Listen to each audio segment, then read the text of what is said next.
Joe of all trades, making you another cooking video today. Super simple, super easy, French, but you can absolutely do this on a weeknight. Might it be a bougie weeknight? Maybe. But it is pan sauce 101. I really enjoy this dish. I learned about it not too long ago, and I just think it's really impressive. It is chicken au moutarde, or as the French say, poulet au moutarde. So all we're doing is sauteing some chicken and then making a pan sauce, with the addition of mustard, some other ingredients. Um, Even if you are not a mustard person, I would say go ahead and try this out because all of the other ingredients together really just utilize the mustard to bring a zip. And that's usually, when I think something needs mustard or maybe acid, obviously you can use acid, but if something needs a little zip, I say sneaking in some mustard or especially Dijon mustard can really assist with the finished product. So let's jump into the mise en place. Let me go ahead and flip this around. Yep. All right. So what do we got here? First, we've got chicken. I've got skin on deboned chicken thighs. You can use whatever chicken you want. I wanted skin on. I like thighs because they keep their they have a higher fat content. They don't dry out, especially for leftovers. I'm going to have leftovers, so that's what I did. But use whatever you want. Chicken breast skin on, chicken breast skinless, boneless, skinless chicken thighs, drumsticks, whatever you want to do. That's fine. Cooking in sautéing in olive oil. Obviously, salt, pepper. I have paprika just on the chicken thighs. I think it really brings a nice little color when you're trying to crisp up the skin. That's what we're going to try to do. And then additionally, we have diced shallot. I have 2 medium shallots with a small dice, thyme, parsley, garlic, butter, lemon juice. That's juice of 1 lemon. And then obviously our mustard. I have some stone ground mustard. You can use whole grain mustard. That's usually what it calls for, but I like stone ground mustard a little bit better in this recipe, and generally speaking, Dijon mustard, cream, chicken broth, and then white wine. So what I have here, it's a French Bordeaux, nothing fancy. I paid $10 for it at Acme. Shout out to Acme Fresh Market. I've had it before. It's a good bottle. You know, so the adage usually goes only cook with what you're willing to drink.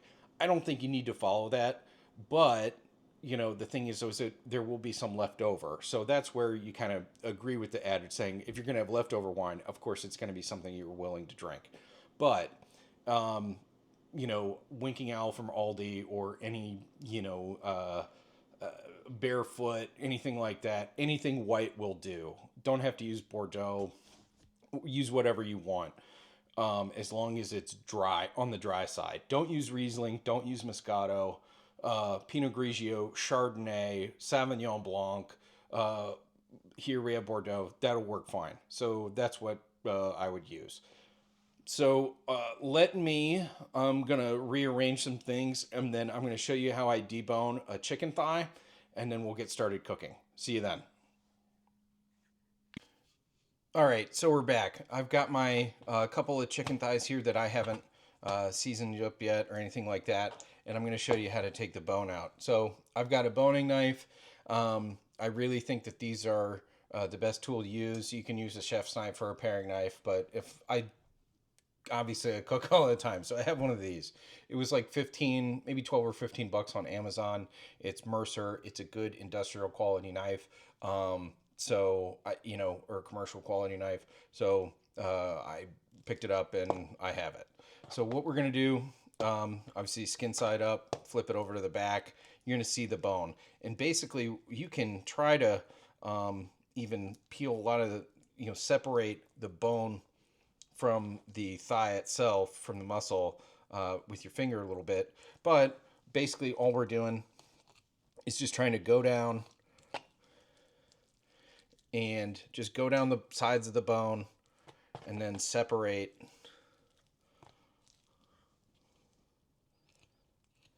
the bone from the meat. And yeah, so there's that. I'm not a professional butcher. I'm probably not doing a good job of this, but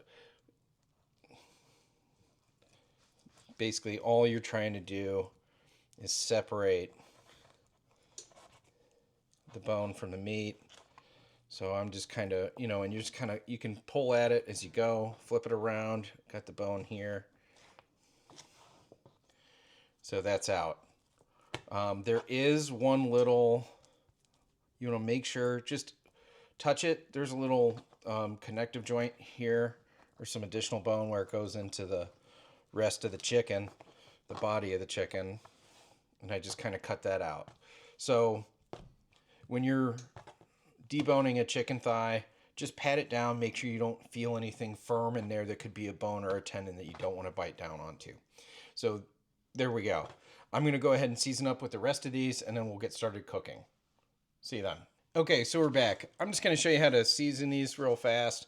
I'm going to do salt on both sides.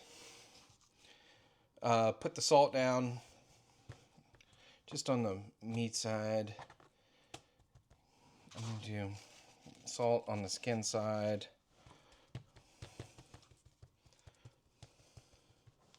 And do pepper on the skin side. I'm going to do paprika. And paprika has this, it doesn't bring a whole lot to the table, flavor-wise, but it has this great ability of adding additional color to your sauteed chicken. So, like I said, we're going to get these in the pan.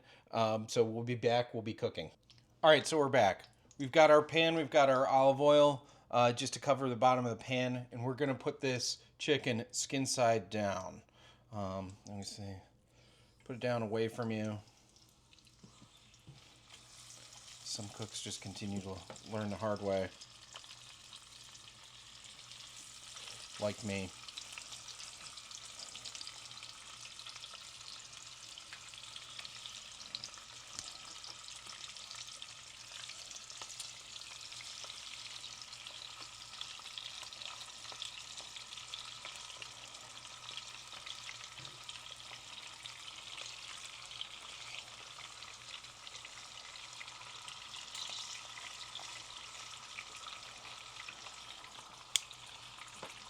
So this is on, medium heat.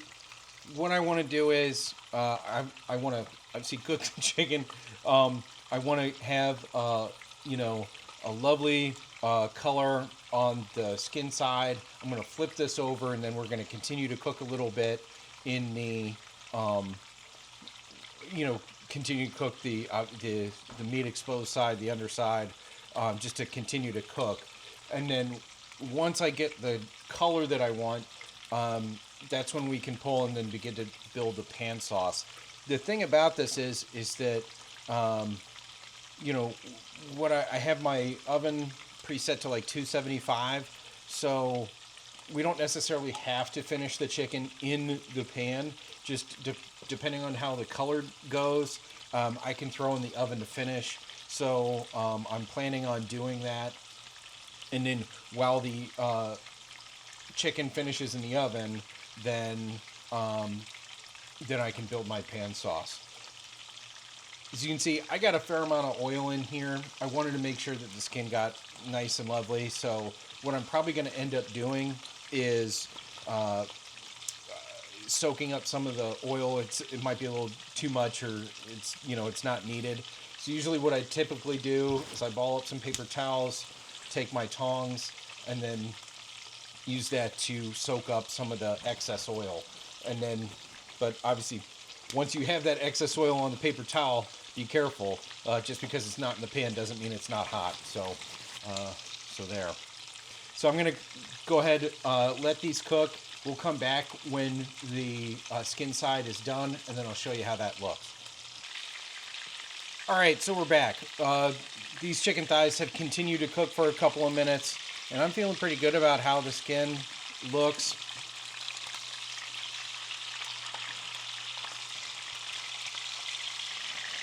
Just a nice golden color.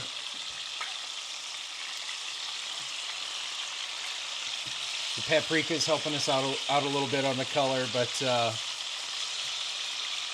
I'm just going to make sure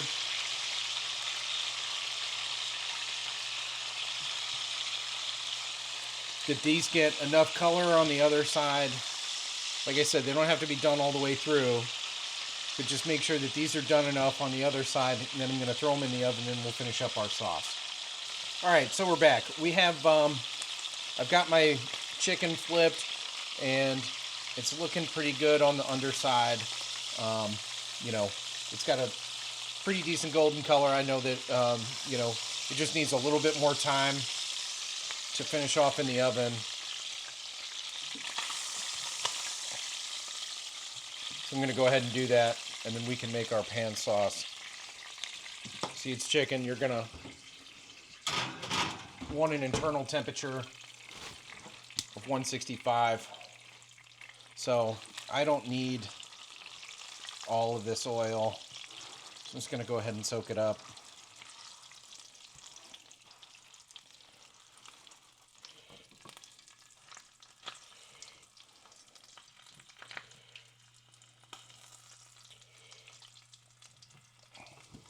There's still plenty of love in the bottom of the pan.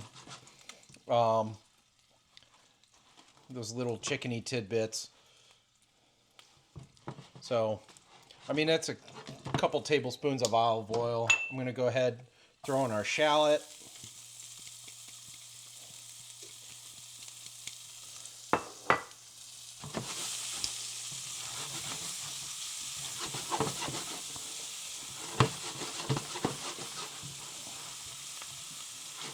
The shallot soaked up the rest of that oil pretty good. The water in the shallot will help get the fond off the bottom of the pan. Those savory tidbits that are really the where you're going to build your sauce. I'm going to go ahead and throw in my thyme now, just to make sure with the herbs. This is fresh thyme, but I have dry thyme in the house at all times, and you know, that'll do just fine. Like I said in the intro, you know, there's a lot of things in this recipe that most people just have in their pantry already, or their fridge. So we're going to sweat these, get translucent. I'm going to turn it down just a little bit. I don't want to saute these or get any super caramelization on them. Sweating them's just fine.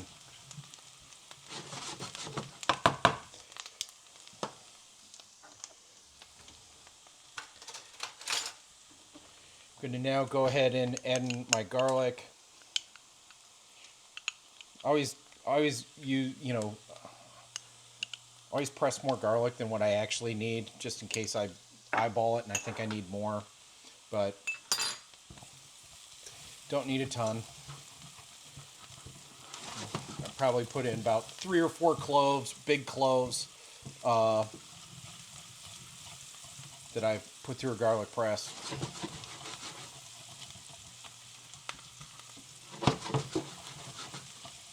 And it doesn't take long for the garlic to cook. Once you can really start to smell it, 30 seconds, a minute, doesn't take long, then it's cooked. You don't want to burn it because it gets bitter and it really will ruin the dish. So at this point, I'm ready to deglaze with my white wine.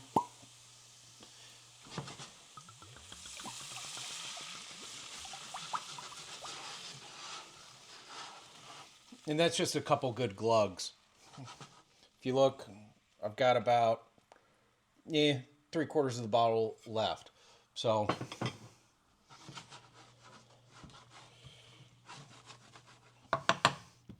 I'm going to go ahead and turn the heat up on this to a little bit higher so it'll start to reduce.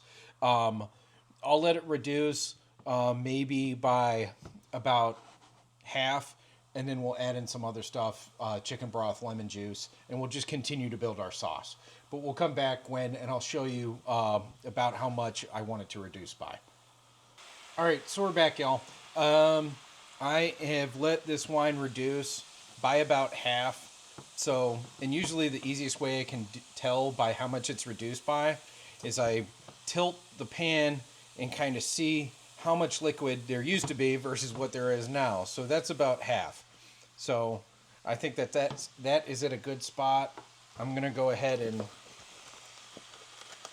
add some chicken broth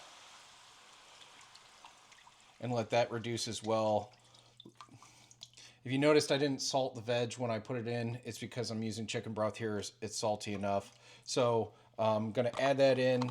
I'm going to let that reduce even further, and then we'll come back. And I'll show you how it looks when we get there. All right, so we're back. I reduced this chicken broth down a little bit. We have a little bit more liquid than we had with just the wine, but I did reduce it down. And at this point, it is time to add the star of the party, the mustard. I'm going to go ahead and add in kind of a healthy pinch of each. I think it's probably a little bit more than a tablespoon.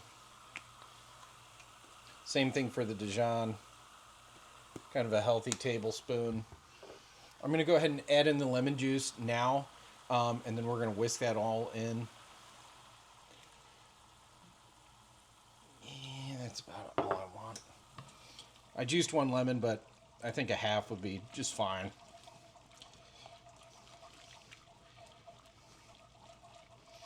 And you can smell the mustard. I usually don't put lemon in earlier in a process like this because the last thing I'm going to add in is some cream and let that cook down a little bit.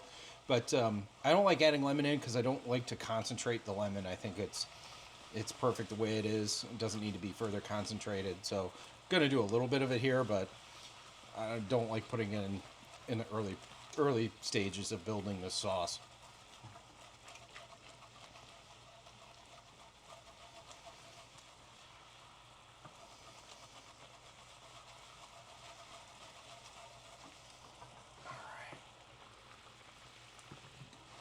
So that's cooking away.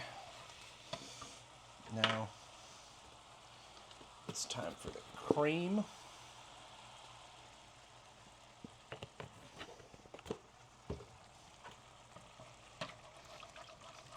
Just whisk that in.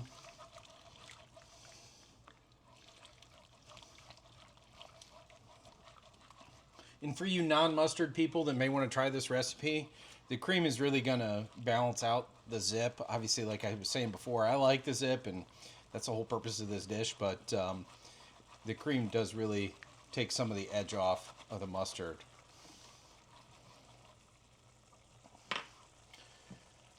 So we're going to let this reduce for a little bit, a couple of minutes. And then to finish this off, I'm going to throw a knob of butter in there to kind of gloss it up, and then some parsley, and then we can put the chicken back in. I've already pulled the chicken out of the oven. I temped it. The biggest piece had an internal temperature of 165, so the smaller piece has got to be there too. So yeah, and then we'll finish. Once I am happy with the sauce, I'm going to put the chicken back in just with some of the juices to kind of get it coated, and then we'll be ready to start plating. I'm going to show you. This, like I said, can be a simple weeknight meal. I'm going to show you how to do Brussels sprouts in the air fryer. So we're going to keep working with this, and we'll be back. So we're back. The cream and everything has reduced to a level I kind of like. It's really been like 2 minutes since the last edit. So I'm going to go ahead, put a knob of butter in there, probably about a tablespoon and then some. Add parsley to the party.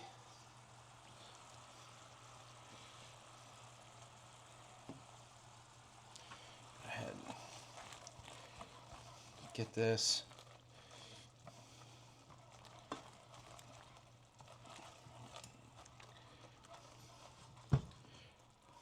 And that's about the thickness I want.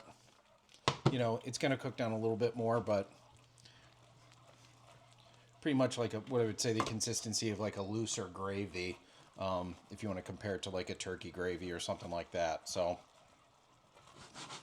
but you can make this as thin or as thick as you want. I'm going to go ahead and add the chicken back in. Just make sure, get that covered.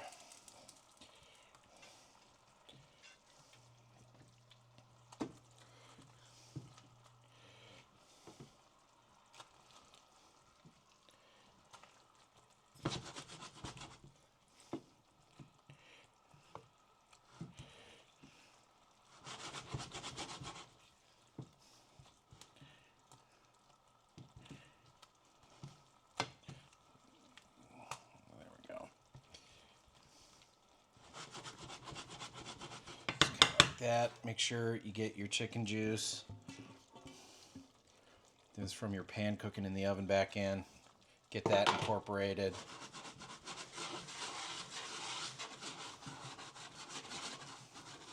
Everything's hot, so this is good to go now, but I'm going to go ahead.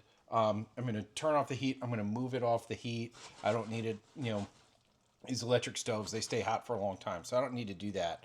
But I'm just going to let everybody kind of hang out in the party and then let that sit. And while I'm making the Brussels sprouts, and go from there. I do have mashed potatoes here. That's going to be incorporated into. Like I said, it's a weeknight meal. Mashed potatoes can take a long time to make.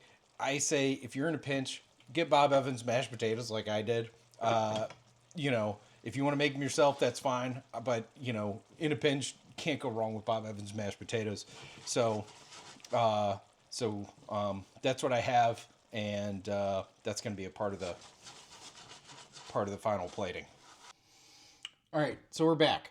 We've got Brussels sprouts here. So I didn't show you how to cut them. These things come with the stem. Cut off the stem, cut them in half. That's it. This couldn't be more simple. Whoop. Douse them in olive oil.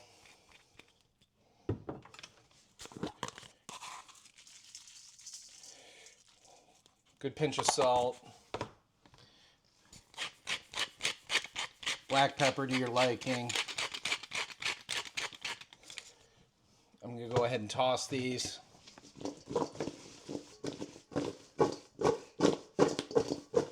Sorry, you're not going to catch that. There we go. Just trying to get on camera, but also not throw it into the countertop. So I'm going to go ahead, turn on my air fryer. Just the higher air fry setting. This thing's 390, whatever, 400. Timing, I'm going to start at 12 minutes. So just go ahead, dump those in there. Kind of shake them out. Make sure it's an even distribution. And I'm going to hit start. You want to burn them. You'll see when they come out. There's something about Brussels sprouts where their flavor does not come out until they are burned, at least the outer layers. So, I'll show you what I'm talking about. So those are going to cook. We'll be back for plating. See you then. All right, so we're back. We're doing plating. So I have the Brussels sprouts here. Go ahead and take a look at those.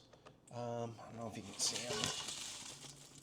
If you see them there, they are burnt. The outside, the inside is a little, it's tender, but it isn't burnt all the way through. That's the way I like to see them. I like to do salt, pepper, olive oil. If you want to add red pepper flake, if you want to pour hot honey on these right now, the world is your oyster. Go ahead and do that. I think that's a good idea. But we're building our plate. The base is always going to be the mashed potato. Go ahead and stir these up.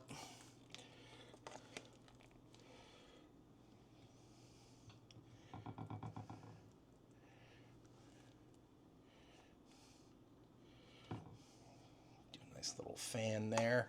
That looks good. Could go ahead and bring over the chicken. I'm going to get 2 smaller pieces because I'm going to make to-goes out of the, not to-goes, lunch, leftovers, whatever, for tomorrow. Let's go ahead and spoon some of this delicious sauce over top there.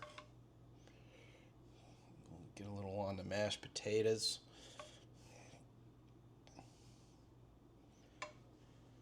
Go ahead and clean this up a little bit.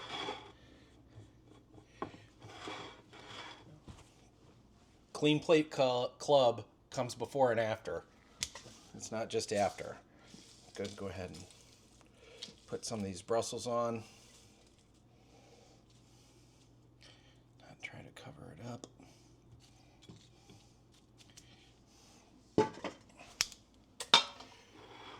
That looks pretty good to me.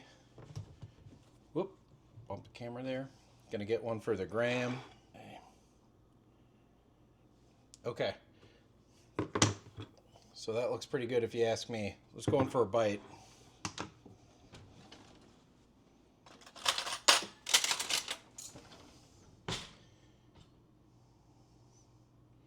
Here, you can get the react. There we go. All right.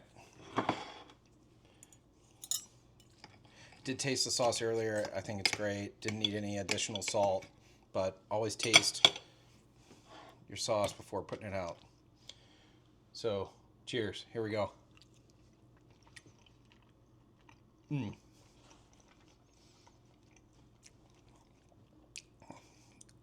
gonna lie, I'll toot my own horn. It's good. The reason why I think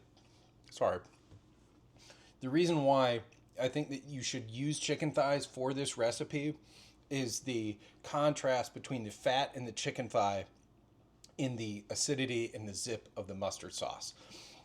I think it's a perfect combination. You're not going to get the same flavor profile if you use chicken breast. So I highly recommend using thighs. So if you like this video, please like, comment, share, subscribe. We're on YouTube, Spotify, Instagram. And if you want to help the channel out, go ahead and head over to Patreon. And I would much appreciate that. So go ahead, try this recipe. I've got my wine here to go along with it. Cheers.